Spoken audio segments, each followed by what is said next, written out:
In the 1990s, coupes became cool again. Manufacturers were tripping over themselves to take humble saloon and hatchback underpinnings and drape a curvy body over them to make them cool. Two of the biggest players in the coupe game of the 90s were Ford and Vauxhall Opel. So with Vauxhall, they did this, the Calibra, based on the Mk3 Cavalier, and Ford's entry was the Mazda Mk3-based Probe to bring back the halcyon days of the Capri. Question is, which one do we prefer? Let's find out.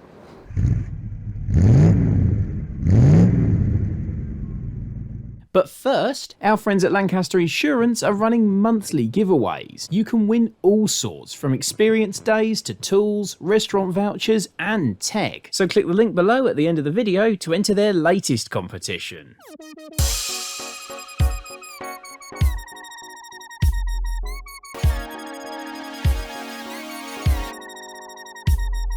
So then Phil, two Ford icons of the coupe era. The Capri for Europe and the Mustang for America. What do you do about replacing both of them? Come the late 80s, the hot hatchback has taken over and coupes aren't cool anymore.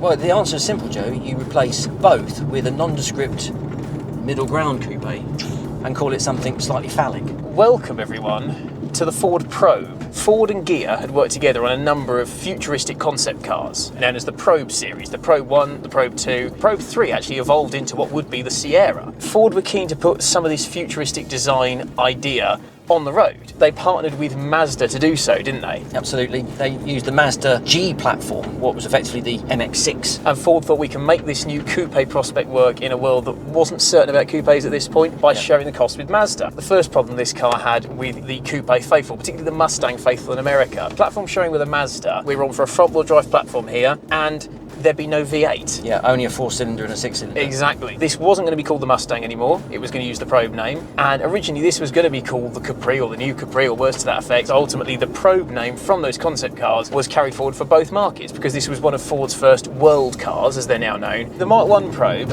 only came out in America, didn't it? We didn't get it. And it sold well, a little economy car, a little zippy. A new Mustang arrived, but the Probe had done well enough in its own right for Ford to go, you know what, we're going to do a Mark 2 and Europe are going to get it as well. So in 1992, the Mark II Probe came out. The determination with this was to capitalise on those Probe concept cars, to make it futuristic, to make it space age. It was actually the first ever female head of design on a car project ever. Is it Mimi van der Molen? I think I've pronounced that correctly. And she wanted something curvier, more spacious, a woman's outlook on a coupe. I mean, personally, I really like the styling of it. It's sort of shades of Knight Rider, that sort of swoopy nose and the pop-up headlights. It's got a semi-pillarless look because the rear C-pillars on this are blacked out to go in with the glass, so it almost looks like that rear windows floating there. I think the trouble is that American Japanese styling just didn't translate to a European audience and certainly a British audience. And while it's therefore very attractive, I don't think it necessarily evoked the same romantic notions as the Capri did. I think that kind of translates as well to the interior because, like the exterior, we've got big swoopy curves everywhere. We've got these big sort of bulbous curves. Your steering wheel looks like some sort of Star Trek logo. We're very Japanese here as well. Rather than rotary dials for the ventilation, you've got these sliders and push buttons. Yeah, the ergonomics are good, but the plastics are horrendous. I mean, if I just knock on some...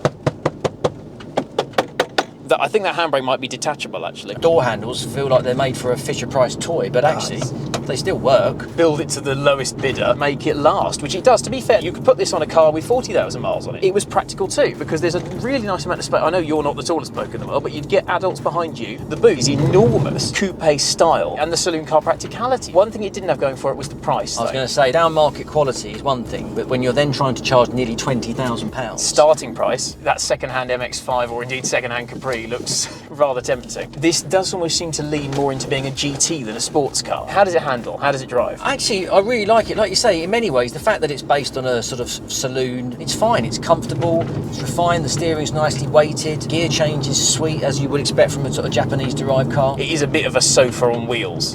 And that's where the North American intentions sort of come to life. It's a boulevard cruiser. It's not there to sort of thrash down a British B road. We've got a 2-litre 4-pot like we got in this car. Okay, you know, it's smooth enough. We got a V6, which is lovely and smooth, very torquey. And the vast majority of these sold were automatics, which kind of hits home that it really is more of a Grand Tourer than a sports car. Oh, there's the other rub, isn't it? The sale. They didn't sell that many in the UK at all, did they? So to put it into context, Ford were hoping they were going to sell 15,000 a year. Bearing in mind, they put this on sale in '92, just as the UK was in recession, financial crisis. So you think, you know, not a lot of people are going to be spending big bucks on a sporty coupe. In 4 years, they sold 20,000. It had the right ideas behind it, but just the wrong execution. There's nothing wrong with sharing bits with the American, but they shared some of the wrong bits, the quality, the soft ride. I think the trouble is with world cars in general, specific markets have specific briefs. So, you know, a car that suits North America doesn't necessarily suit the UK. So you end up with a bit of a sort of camel committee which appeals to neither market. It doesn't resonate either with Mustang-loving North American enthusiasts nor Capri-loving Brits. As a car in its own right, it's okay. It's decent enough. The sales don't lie, do they? Overall sales figures weren't bad. It sold around 300,000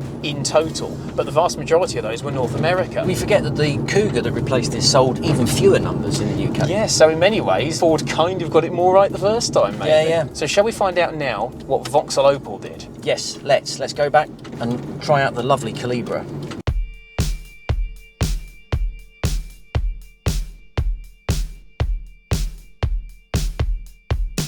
So tell me about this Opel fruit. Hey, I see what you did there. Yeah. Welcome, Phil, to the world of the Vauxhall Opel, in this case, Calibra. A Mk3 Cavalier in a pretty dress, a very pretty dress. A very pretty dress. Vauxhall Opel used to be cool. You think back to the 70s, they made the Manta. And with the Coupe slowly making a resurgence, Vauxhall Opel wanted to cash in on that. They wanted to do something to bring back those Manta glory days. And the Calibra is what resulted. Like Ford, they kept the underpinnings simple. The front-wheel drive platform of the Mk3 Cavalier, which meant you ended up with a car that actually drove superbly well. I know there's always a lot of sort of stuffiness about it not being an out-and-out sports car, you know. Being based on a modern saloon design not only keeps development costs down, but it just means it's easy to drive, practical, refined. The whole point of these saloon-derived coupes, like the Capri, like the Manta, is that they were usable and they were drivable. You don't want a sports car to be this fizzy, bouncy thing that you're stressed about driving. This, we're pootling around now, 30 miles an hour in traffic, but if you put it down a little twisty road like this one, though, it's not flopping around. It turns in quite willingly, grips well.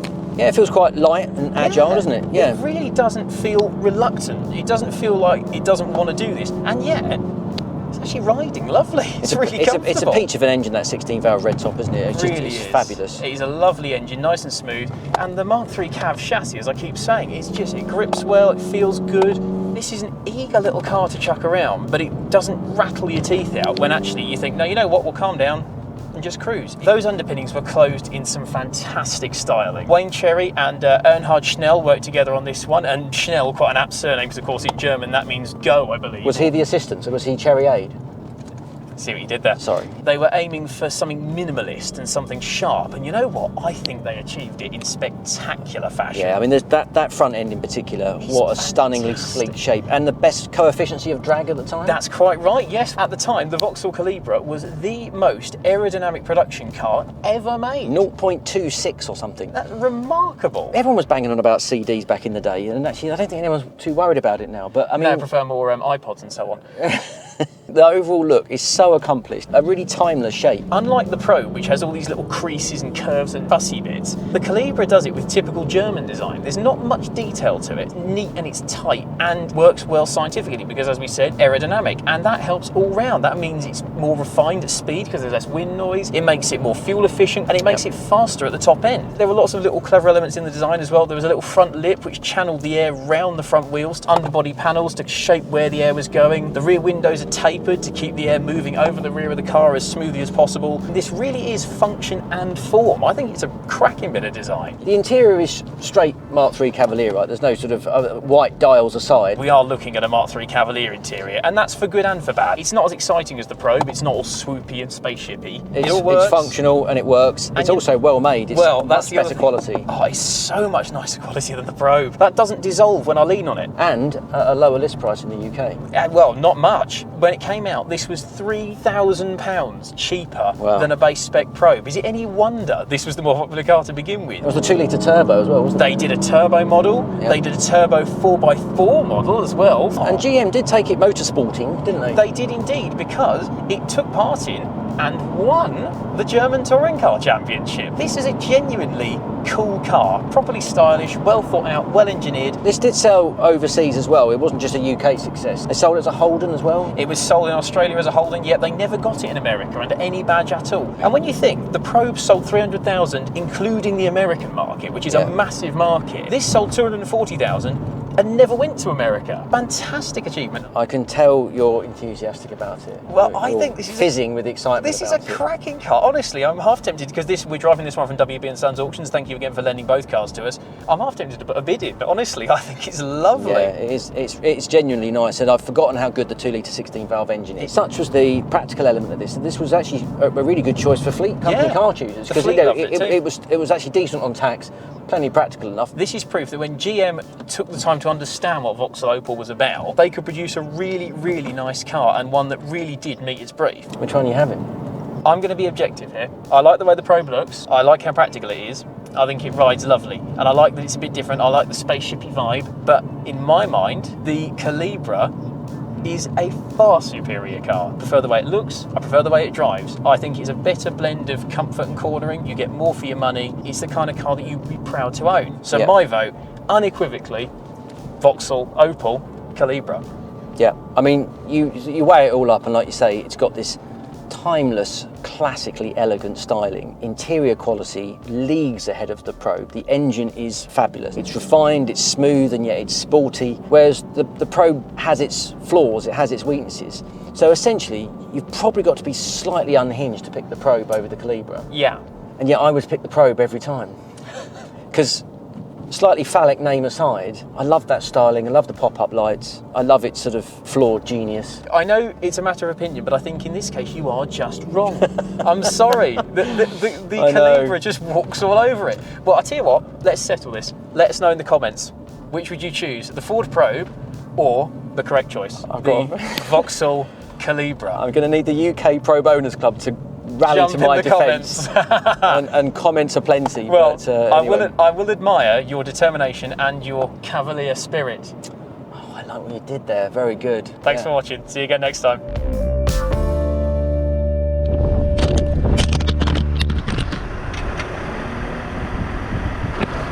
There he goes.